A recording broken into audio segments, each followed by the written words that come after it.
Happy Thursday, everyone. My name is Micah Koch, and I'm the partner here at Blackhorn Ventures, who has the privilege of introducing the demand creation playbook for B2B Climate Tech. Thank you so much for joining us. This is going to be an interactive conversation. And before we get started, if you want to put your name, company, your location, and any points that you're hoping that we hit in the chat, any questions that you have, we will be taking Q&A and really hope to make this an interactive conversation. Thrilled, an outstanding group here. And before I introduce them, just wanted to say a couple of words about why we put this together. So firstly, at Blackhorn Ventures, we make seed and Series A stage investments in digital infrastructure companies who are accelerating the energy transition. So we're primarily focused on energy, transportation, supply chain and logistics, buildings, construction, and real estate. And one of the things that we see in this incredibly challenging fundraising market is the importance of a really disciplined and effective demand creation suite of tools for our companies. And I think that there is this myth in climate tech that paid marketing is really only a viable path when all other options fail. And one of the things that we wanted to address was to really be able to kind of use data to back up the case that we think that there are ways to understand your prospects better, to improve the efficacy of organic demand creation channels, but also that there's a real case to be made for kind of very data-driven insights that can help to create demand generation and increase conversion. Because at the end of the day, we think that some of our best performing companies in our portfolio are the ones with the most effective calls to action, the ones who really figured out customer acquisition in a way that other B2B SaaS companies have figured out customer acquisition. And so we are joined by one of our portfolio companies, represented by Mark Fosdike, the CEO and co-founder of Datch. Datch is a mobile platform that brings AI to the industrial frontline as enterprises navigate the energy transition and shift to Industry 4.0. They're focusing more and more on the data coming in at the asset layer. And Datch empowers frontline workers by providing a platform to take unstructured data and turn that into structured, enriched data, equipping companies in energy and transportation and the verticals that I mentioned with the information they really need to plan, maintain, and operate efficiently. Datch is one of our fastest growing companies, and they've really been aided in this journey by the team at Utter. And so incredibly excited that Sam Biskovich, the CMO and co-founder of Utter, is here to serve as our maestro for this conversation. Utter is a fractional marketing firm. It serves high growth B2B companies. They primarily focus on niche sectors like climate tech, healthcare, and AI. And they employ a very outcome-driven operational model that's customized to align with the company's current stage, vertical, and existing market infrastructure. In other words, they will meet you where you are in order to help you be more effective for your customer acquisition activities. And then finally, really thrilled to have my friend Elizabeth Kaufman join us for this conversation. Elizabeth is the head of climate tech BD startups and venture capital at Amazon Web Services. She's a really effective player within early stage climate tech. Her mission is to help climate tech startups succeed and reverse the climate crisis. AWS has technical resources, go-to-market support, and also connections to help climate tech startups overcome obstacles and scale. She's a serial entrepreneur and has a background in climate policy as a Senate staffer, so she understands the policy challenges. She's been a mentor at Techstars and ERA, and she's really fantastic resources to help you with product growth, fundraising, as well as making strategic connections to teams at AWS and at Amazon. So we're going to start with an overview of the playbook. And with that, I want to turn it over to Sam to really kind of talk about the pillars of the playbook and why we're going to talk about all the different elements of go-to-market and funnel acceleration in the order in which we're going to discuss it. Sam? Thanks, Micah, and Thanks for the kind introduction. I'm not sure maestro is the right word. I'll take the compliment. So today's webinar, we're going to talk about the playbook with 6 pillars. The 6 you'll see on screen, and in each pillar, we're going to talk about what do we see with other climate tech companies, and then talk about the Datch example of how we have evolved for each of them. And so the way in which we set it out is very intentional. To start with, it's building our foundations. Who are you targeting? What's the message? Sounds simple, but most people get it wrong. From there, revenue operations, how are we accurately measuring what we're doing so we can build an iterative program and start feedback loops. From there, we're going to talk about capturing in-market demand, so people, 5% of market that is actively in searching for your product, and then demand generation, the 95% that's in market but not actually wanting to buy right now, and how you create and build that demand. And then finally, we're going to talk about outbound, the intersection with marketing and sales, outbound marketing, how you fuel that program, and then funnel velocity. Once a lead comes in the system, how do you convert it further down and turn that into some closed won deal? So again, we'll talk through these building blocks throughout this webinar, and hopefully it comes across sequential of how you can build your playbook there. And maybe just before we jump in, we recognize that, we're just going to scratch the surface of some of these different elements. And so afterwards, if there are additional questions or opportunities to follow up, you'll have our contact information. And Sam in particular is happy to spend a little bit more time digging into your individual company's needs. But please do feel free to use the chat. We want to hear from you. We want to know what your questions are and suit this conversation really to your needs. So let's jump into stage 1. So maybe Sam, let's talk about kind of the importance of the ICP.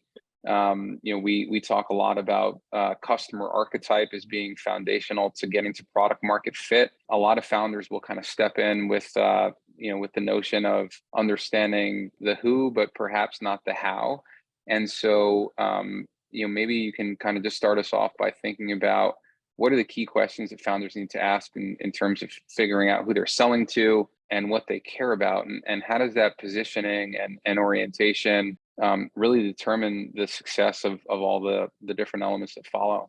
Right. So I think to start with, this is a never-ending battle. Like Mark will talk about the journey that Datch has happened. Like as your company evolves, go through different stages, there's this constant reevaluation of who are we talking to and how do we talk to them.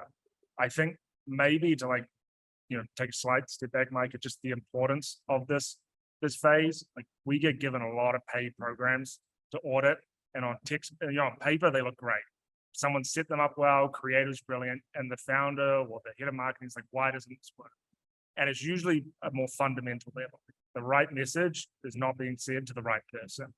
And getting this right is extremely powerful and leads to amazing growth, things throughout the program. And I can talk about, anecdotal examples there.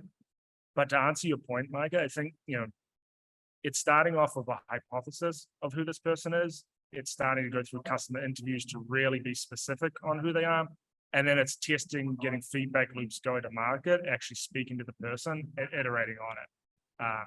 And especially with B2B, especially in these industries that potentially are less tech traditional, it's building out sub-verticals within there and being very specific with the messaging as you develop.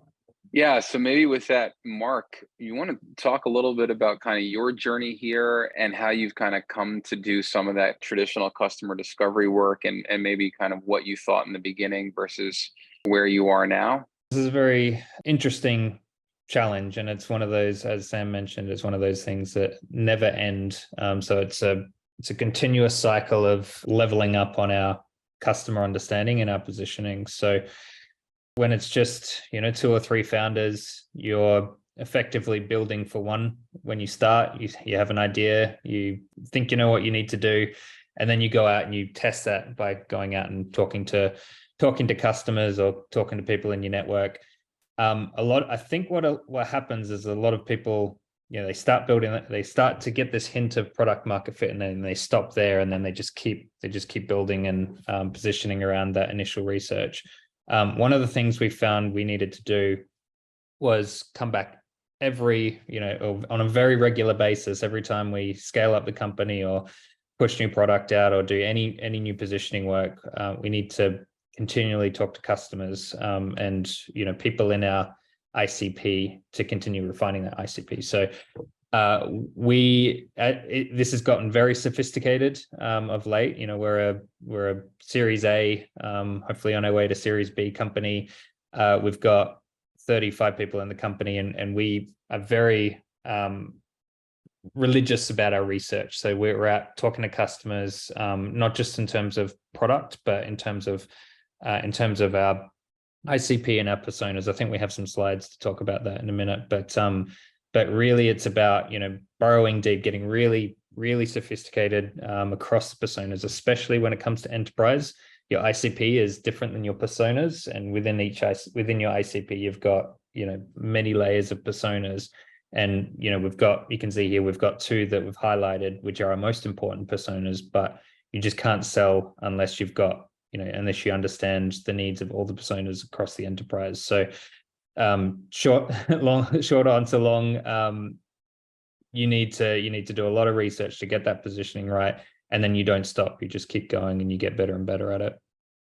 Yeah, really, really challenging here, right? Because it's complex ecosystems. They vary by, size and geography and, and different kind of subvertical. Maybe just coming back to you really quickly, Sam, what have you found about how climate tech companies tend to position themselves?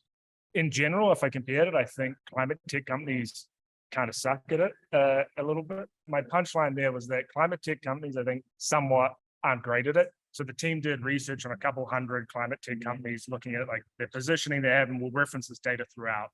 And 72% of the companies lead with positioning about themselves. And the easiest way to think about positioning is that the customer should be the character of your story. And climate tech companies, I think, are very guilty of positioning to potential employees, to pitching potentially to VCs like Micah, rather than thinking like this is the actual customer that wants it. And you see this when you look at the positioning.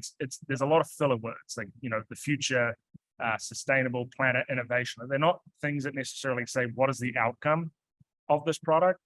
And I think that comes back to Mark's point. It's that iterative approach of like, how do you actually know what your customer wants to hear, and you speak to them rather than these general, more tech type descriptions. So to answer your question, Micah, I think it's climate tech companies get easily caught up with the mission and their messaging. Yeah, I think that's fair. I think that's really fair, right? And so it's, in other words, like it's less about you and it's more about them, and understanding kind of the value proposition and having clarity as to the value proposition and what that ideal customer profile actually cares about. A lot of companies in climate tech, they struggle to get out of that, what you might call the innovation death cycle. So, or a pilot purgatory, as some people call it, but, trying to position things in a way, if you position in this way, it's a good way to get in front of, innovation teams and get interesting POCs. But if you really want to get in and deliver your technology in a scalable way, very important to be able to speak to those personas and position it in a way that speaks to the customers and the operations teams that you're selling it to. Very difficult to do, but yeah, an important piece of breaking that cycle. Mark, that's a great point. I was just going to add from like the Amazon perspective. So I've been a founder and now I'm on the inside at a megacorp, AWS, Amazon. And I work with a lot of startups selling into Amazon. And I think you're totally right that there's like the innovation teams, but then there's the operating teams who are going to be your long-term customers. And even within that, getting clarity on the different roles, because there's so many people who are going to be involved in the decision making. So there's going to be like your champion who's going to be aligned with you, and it will benefit them somehow to implement your service or technology. And then there'll be the decision makers, and having your persona and understanding down for each of those people is going to be very helpful. So just from the corp side of what you were saying, Mark. Yeah, that's awesome. And so maybe just in the interest of time before we move to pillar 2, so like let's dig in. Like what was this journey like for Datch? Like, can you show us an example of this persona mapping? and kind of, yeah, what it was, and then what it evolved to. As we expanded the team and we're really looking for this to fulfill these goals of repeatable, scalable revenue. Part of that was let's escape that innovation cycle. We've proven out the product.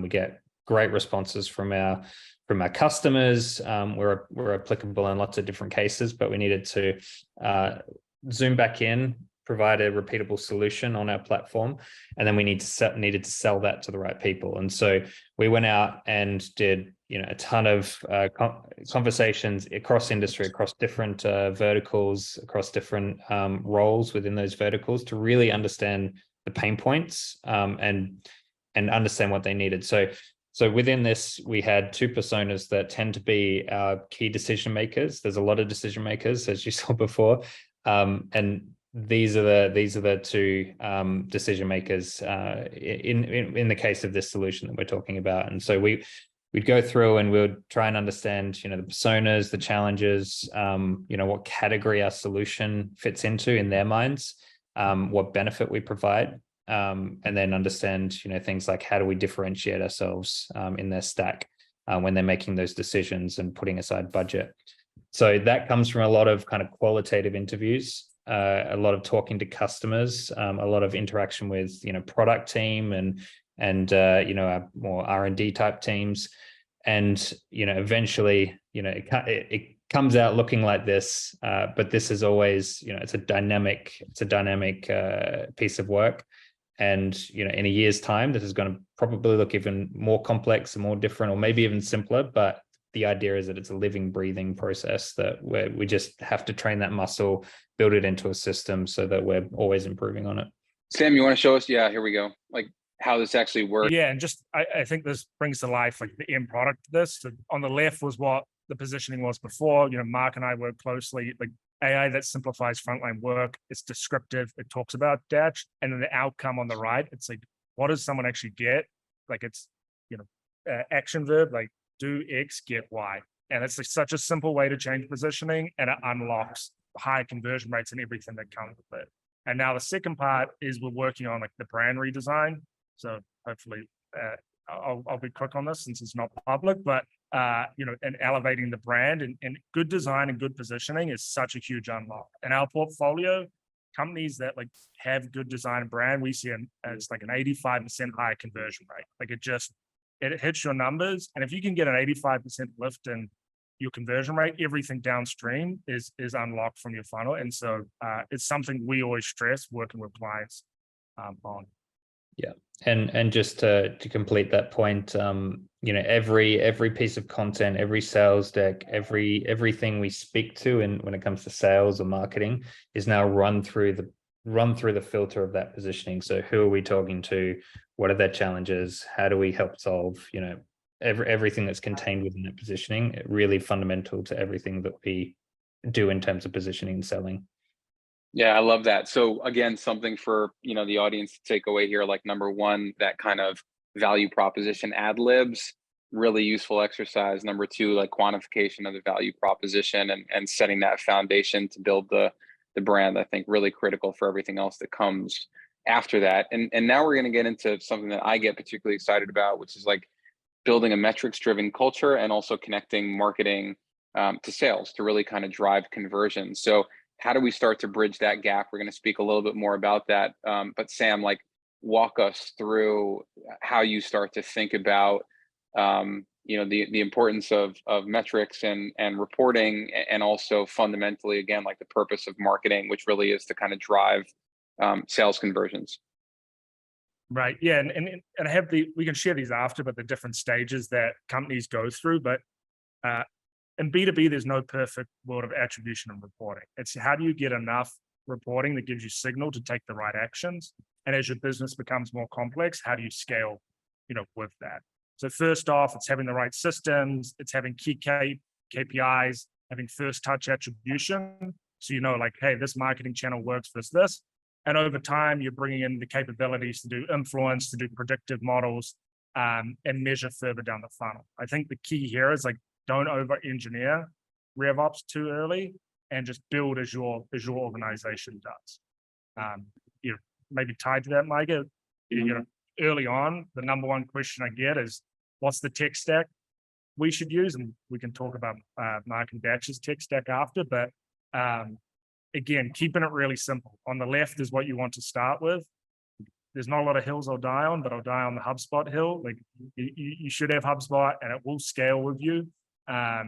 Maybe some of the Marketo fans will disagree with me there, and it's having the basic, like out of the box solutions at the start. And then as you grow, getting more complicated around, you know, your sales engagement, Salesforce when you need to hire reps. But to your point, Mike, keeping it really simple at the start and just scaling as your org does. Mark, maybe I'll just throw it to you really quickly and kind of ask you, like, how does this track to your North Star metrics, or like the key KPIs that you're tracking on a quarterly basis? And also, you know, what does this mean for quarterly board reporting? So probably this case will be true for most climate tech companies, I imagine, just as it is for us. But at the end of the day, when you're selling to B2B, typically to enterprises, your most important function is sales. Like, as much as marketing is great and useful, sales is, if sales doesn't work out, then you know you don't get sales and you can't get your product in place, and you can't scale. So that's really the center of our operations, is how do we enable sales, and everything else kind of flows into that. So, you know, obviously revenue numbers matter a lot, but in lieu of those, or, you know, prior to those, you've got all these other leading indicators that you've got to ensure growth with. So, you know, so for us, it's, you know, we kind of split it up into top of funnel, middle of funnel, and end of funnel. Once it's in the middle of the funnel, it's starting to be controlled much more by sales, but above funnel, top of funnel, and even through to middle of funnel, really important to get your stack right. Make sure you're measuring the right things. And so we're thinking about things like leads, but also things like your cost per opportunity opened, you know, with really strict qualification criteria. Like that's a particularly important one that we report to the board, so that we can ensure that we're putting investment in the right channels and experimenting across others, but not overspending on those. And so the last thing probably to add that's important to the stack, especially when you get to our stage, is account-based marketing. So this kind of feeds into a lot of pieces, but account-based marketing, definitely best bang for buck. It makes things like SDRs worth the money you pay for them. You know, they get a lot more leads. They got the people they're reaching out to have a lot more context about the company and are already interested in the company. And it drives engagement, drives the cost per opportunity lower, and increases the velocity of the funnel. And so you need tools like 6 Sense or, you know, other types of tools to really help enable that. And you need the RevOps function to help, you know, drive that all together, because it does get quite sophisticated, and you don't want to bite off more than you can chew.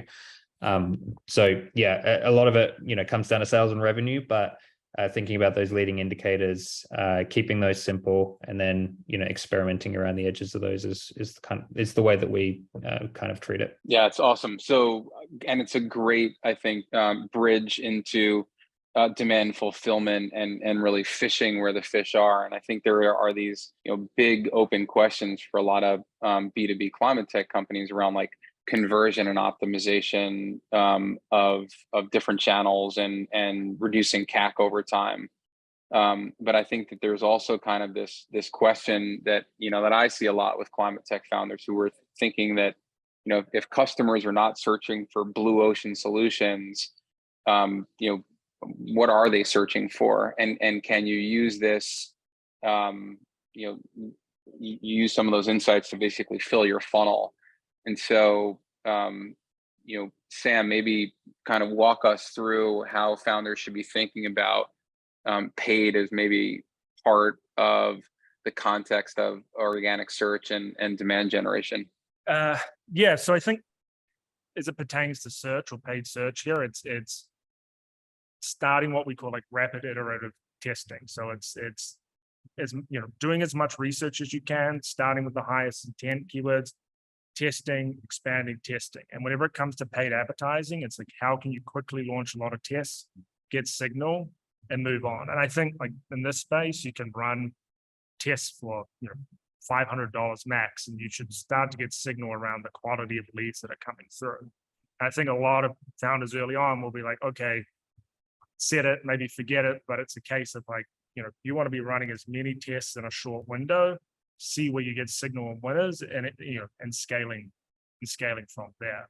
I do think like it's somewhat of an untapped space in climate tech. I'll find where it is, like 48% advertise on search, and the majority of the search volume or SEO, organic volume is just people's brands within the space. So there are potentials around the process, and I know with like Datch, Mark, we looked at a lot of like how can we look at the processes, and this helped feed some of your ICPs around like aviation, etc. But again, with search, it's like this iterative approach, seeing where you get signal. We like to treat paid search as a bit of we treat it almost as R&D. So we like to split our budgets in terms of mature campaigns versus experimental campaigns. And the concept, the reason we do this is to help us really understand our ICP behavior, what they're looking for, what they're going to respond to, helps us drive, as a side benefit, it drives traffic to the website and drives engagement. But ultimately what we're trying to boost is organic engagement, because it's a way to kind of break through the cost per lead barriers. So we've been growing that over time, and especially with the great support of Ada, if you can get to 60% organic engagement, lead generation, that's fantastic. But paid search is a great channel to get you there. It doesn't have to, you don't have to wait till you're a public company before you even touch paid. You can treat this as a way to understand the customer, understand the behavior, get that organic positioning, and you feed it through in more than just lead generation, but really understanding how your brand is going to impact, how your brand impacts, the customer's potential and brings in potential customers. Can you talk a little bit about call to actions? Like there's and maybe there's a great question around positioning as well in the chat. And again, we will get to all the questions in chat, but maybe Mark, like, can you walk us through kind of like your process of elimination for thinking through these different calls to action? I think Sam probably knows our call to actions better than I do at this point. I know we've done a lot of, again, experimentation. It really depends on which persona you're touching on that particular page or that particular ad. If it's an IT person, middle management or engineer, they might be far more interested in trying out the solution. If they're an analyst, they might be looking to download white papers or schedule demos. If they're it really depends on that persona. And so we've definitely experimented. I'm not sure off the top of my head which one's been most successful for us, but we do tend to end up booking probably more demos than we do having people download the free version of our product. I think like Mikey, the point to be made here is that most companies should be testing 4 to 5 different key CTAs and then working out where they should be. I think of a robotics company we're working at the moment.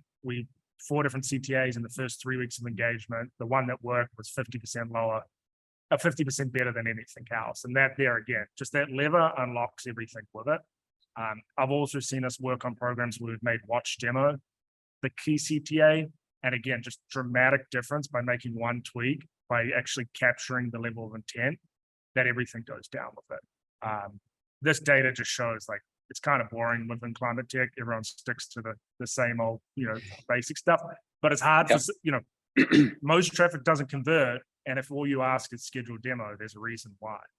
Yeah, just to quickly add on to this, you've also got to add an extra layer. You've got to think about like funnel penetration as well. So I think we found that Get in Touch was more successful to get us a lead, but didn't get us didn't convert those in. We didn't convert those into, sales opportunities at the same Right. rate that with something like scheduled demos. So Yeah.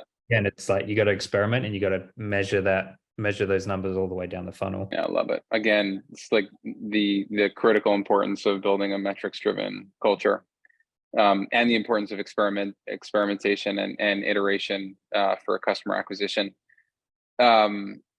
So, my kind of next question and segue into demand gen is, in this kind of RTO / post-COVID bizarro world that we currently inhabit, where Zoom webinars and white papers feel like they're pretty prevalent, particularly for newer kind of solutions within climate tech.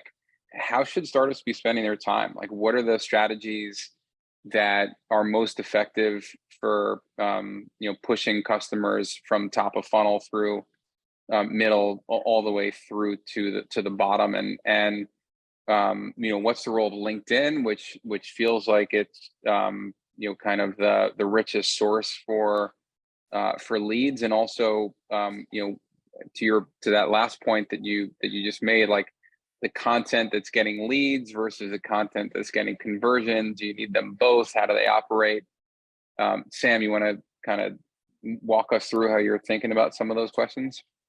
Yeah, I'll bring up the data slide to maybe help it out. So this is like climate tech data companies, 57% advertise on LinkedIn. The majority are doing lead generation, 35 awareness, and 22% both. And I think the key is it's how you're doing combination of both, like efficiently getting in front of people. And then as they start to engage with you, building out your retargeting funnel of which to get deeper in the relationship with them. So at the start, you're doing much softer, CTAs, you're doing more like value proposition type stuff, possibly putting some content in there. But, again, think of it that traditional awareness. And as you go deeper, like, hey, can we start to engage these people with particular content? And then can we get the hook? Like, to steal Gary Vaynerchuk, which it's the only quote I'll take for him, but it's jab, jab, right hook. And it's a good way of thinking about it. It's like, you just got to get the soft jabs in and then the hook. I think one of the questions we had was, how many touch points do you need? It's like the ultimate question, that and how much should I spend on paid versus organic? And I think about it in two parts, like demand fulfillment. It shouldn't require many touch points. They should be in market and want to raise their hand. For demand generation, people in theory aren't in market. It's pretty hard to convince someone to be in market until they have that problem. And so what you're doing is you're being front of mind. So when that problem comes, you are the de facto solution.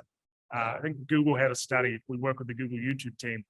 I think it's like 80-something% of B2B software is purchased from a company that the buyer already knows. So it's about being in front of them when they come to that buying cycle, rather than just trying to hammer the same people to get on demos when they're not ready. Yeah, I have 3 quick points to make here. First two, I think, are strong statements. The third one just messes it all up, as per usual. So the first one, in terms of marketing channels or social channels, or marketing channels, like LinkedIn is fantastic for our particular personas.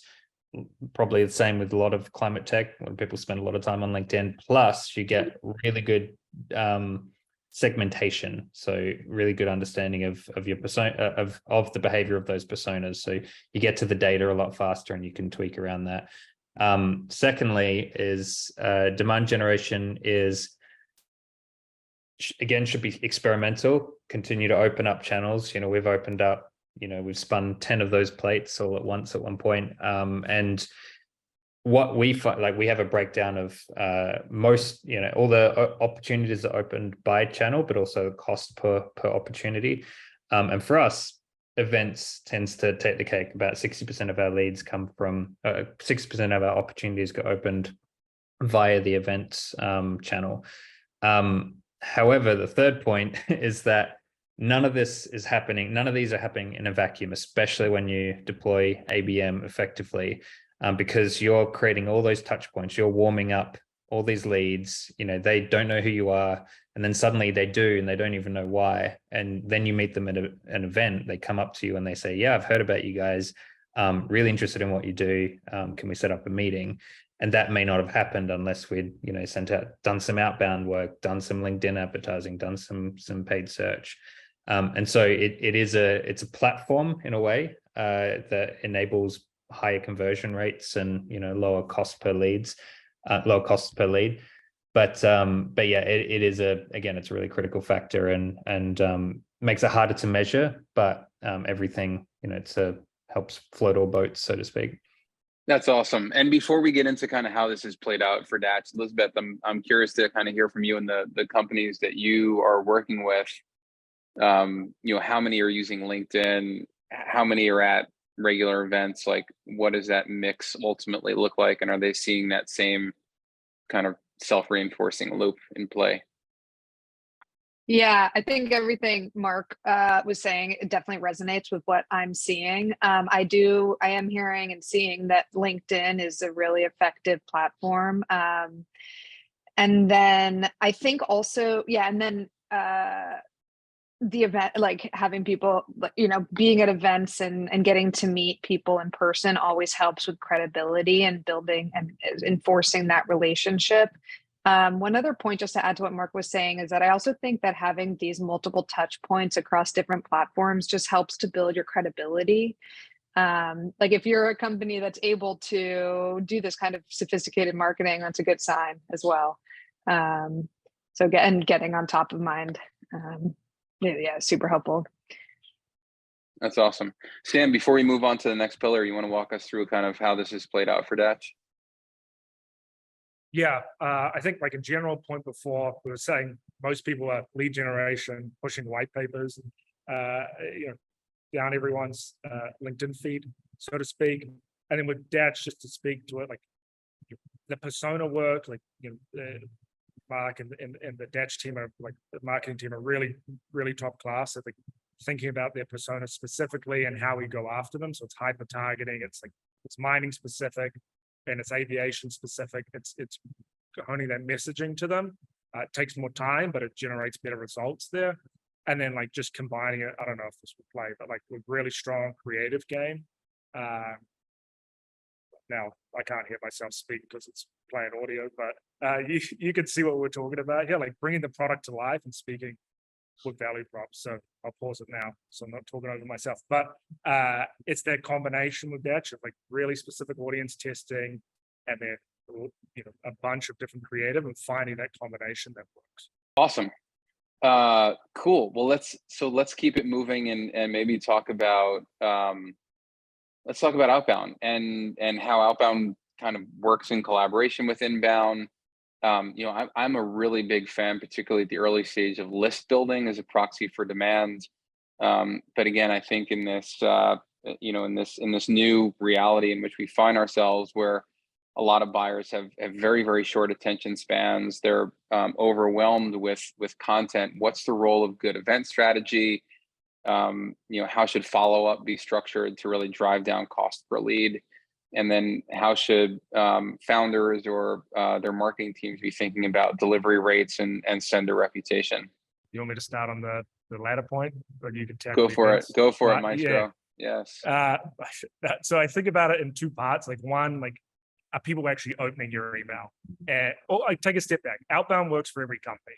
Like people will say, "Oh, I can't get it." It works. It's just you haven't found the way of which it works. Like I've never seen a company that's persisted not make it work. The first step is like, are people actually opening my emails?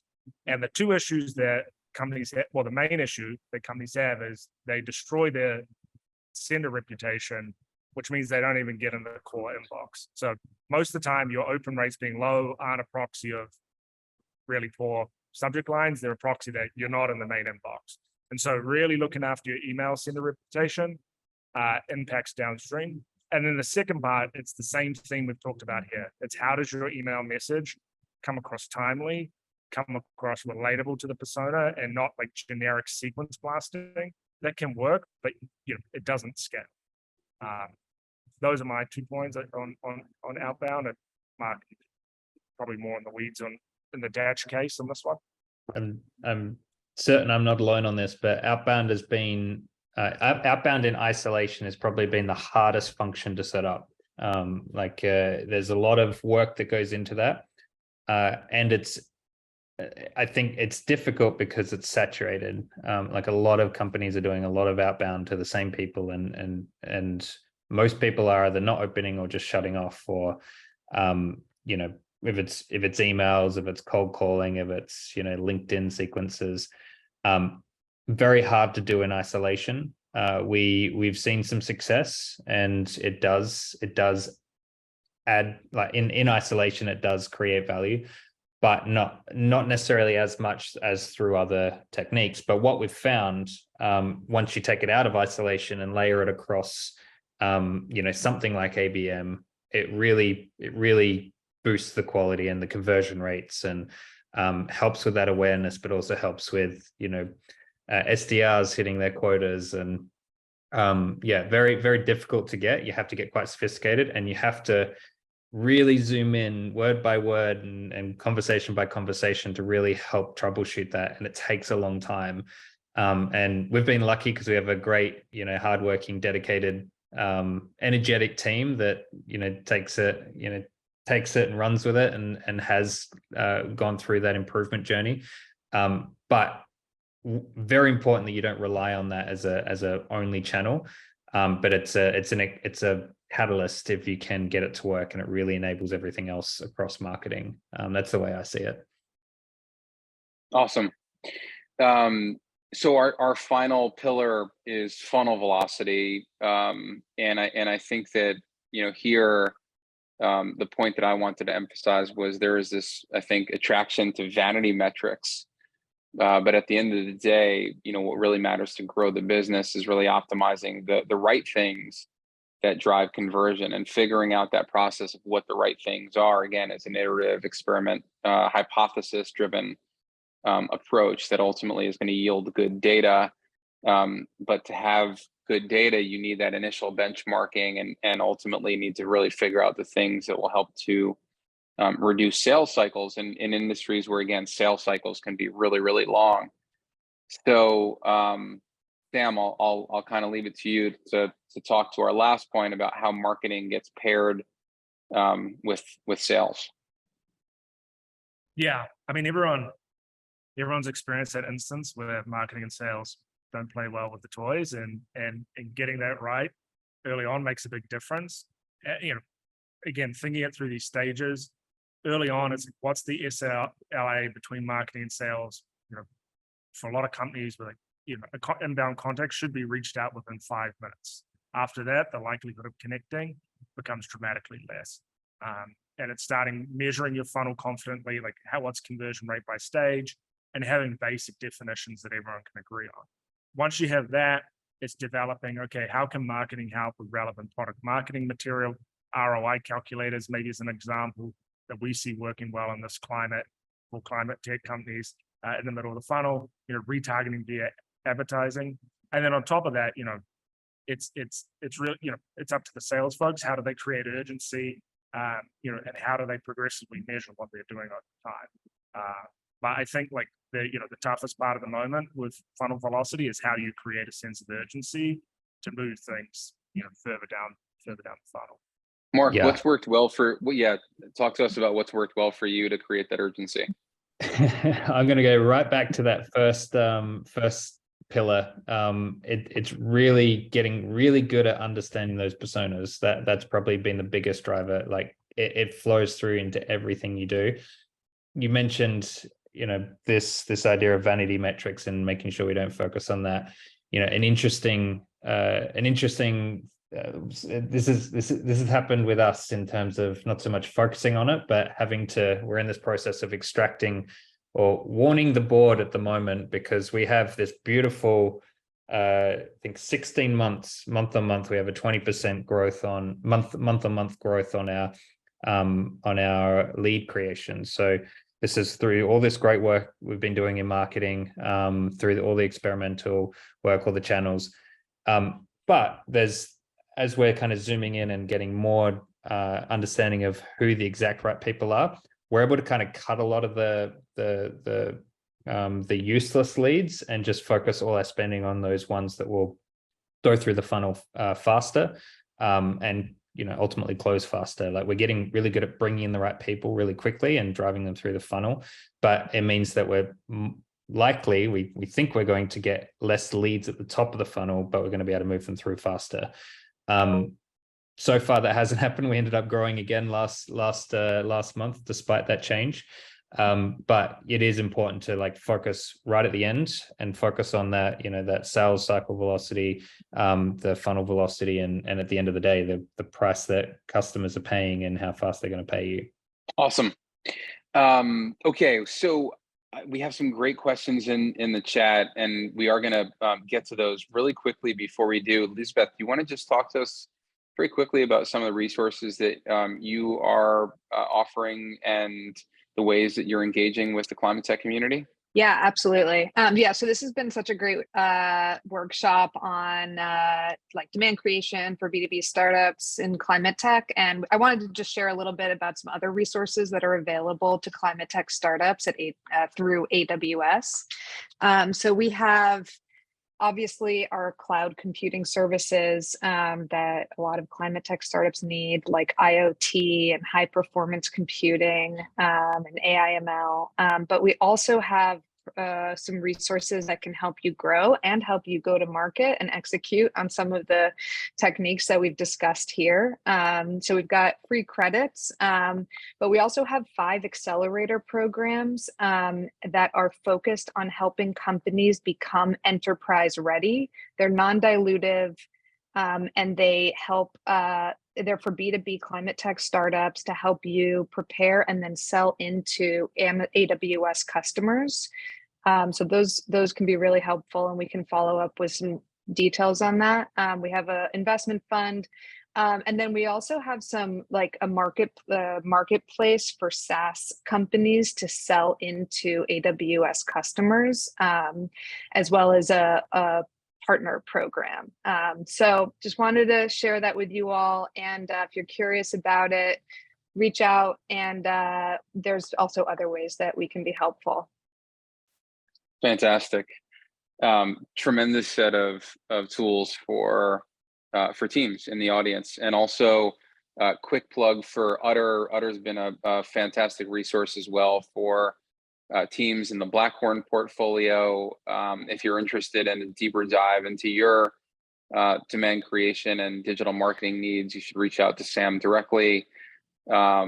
And then if you are a seed or Series A stage company in digital infrastructure space, we would also love to speak with you at Blackhorn. And with that, maybe let's jump into the Q&A. Artie has an interesting question around driving awareness. So, and we kind of covered this, and I do think that the answer, Artie, is really all of the above. It is webinars, and it is white papers, and it is your own kind of demand creation activities and some content generation. But maybe I'll turn this over to you, Mark. Like, what are the things that you found are the highest yield activities for Datch? It's case studies. My marketer may or may not back me up on this, but I think it's case studies. Definitely in terms of sales, it makes a huge difference to be able to move through the funnel. And I think our highest engagement, the content that has the highest engagement is actually a video of us with one of our customers talking about a solution. It makes a lot of sense, not a controversial answer, but companies want to understand what they will look like if they engage with Datch, and if they bring on their own instance of Datch, how will they look different, and will they be as happy as other companies? And so looking at what other companies have done makes a lot of sense. We get a lot of people through that. Yeah, and video gives so much credibility, I think, also for an early stage company, right? So that's really interesting. And then another one from Michael here. And by the way, if you do have a question, I think just post it in the Q&A box. But Michael asked, like, what's the best way to engage and convert post webinar attendance? Like, what does that motion look like for you guys? Mike asking how we're going to do it on this one. No, Yeah, I- maybe you can show and tell. That's right. That's right. I think it's like not being too sally, right? We're not trying to abuse this, we're trying to show value on this type of call. And from here, it's cutting up this call. Hopefully there's some good sound bites. I think Mark got some good ones in there. And it's cutting that up and distributing that on social, distributing on email, and just re-emphasizing the key points and being front of mind and treating it like a demand creation point of view that needs multiple touches. So in short, cutting up the video of this, taking key points. Run tight sequences is important. Sam, do you want to address Jessica's question here on what's your favorite social media platform?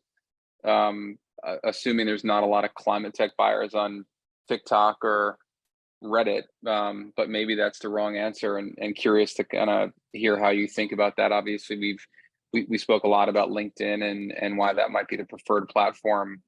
But any additional thoughts as to what your research has yielded with regards to where you're actually finding the highest quality leads?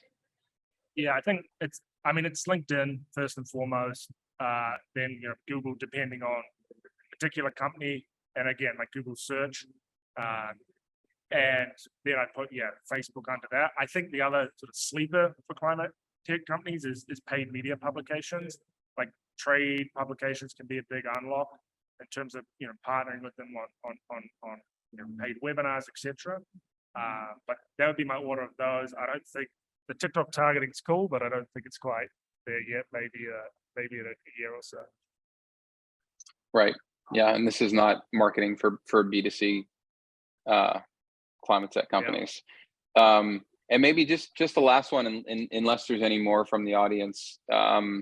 But Stephen's question around like, how do you decide who you're positioning against, particularly if you are targeting kind of multiple segments with other competitors? And I think it's an interesting question, right? Like the idea of kind of crafting an enemy and positioning yourself as an alternative, particularly if you're competing against an incumbent. What was that process like when you went through it with Datch? Not to position ourselves against anyone in particular. We definitely come up with our solutions. We come up against these incumbents. So, your IBMs and your SAPs, but we do something fundamentally different, and that's what we try and focus on. So obviously we know we need to match these solutions on functionality, at least core functionality that these customers need, especially because they're going to have engaged with those the reps from those companies at some point or another, and they know what they want. So we need to make sure that we at least cover that. But really what we're doing is bringing AI into these companies to help frontline workers bring high quality structured data to their businesses. And that's something SAP does not do, doesn't care about. They just want the functionality to, bring mobility off the, from the cloud. And as soon as we start talking in that direction, talking about the kind of fundamental value proposition that Datch provides, they stop thinking about competition, and they start thinking about, how can we engage Datch most effectively? So yeah, we have to be aware. It helps us understand, what people are willing to pay, and it helps us understand a lot about functionality and how they're thinking about solutions. But we don't like it's a bit of a fool's errand to go out and start putting ourselves in comparison slides on sales decks. But a good way to pitch yourself up against a safe incumbent. Indeed. Well, Mark, thank you so much for being willing to kind of share your process and where you are, and we're thrilled to be on this journey together.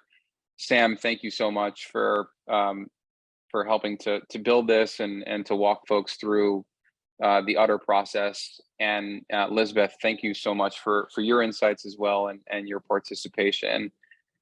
We will be following up with you all with contact information. I know there are questions that we didn't get to. I do want to be sensitive to everyone's time.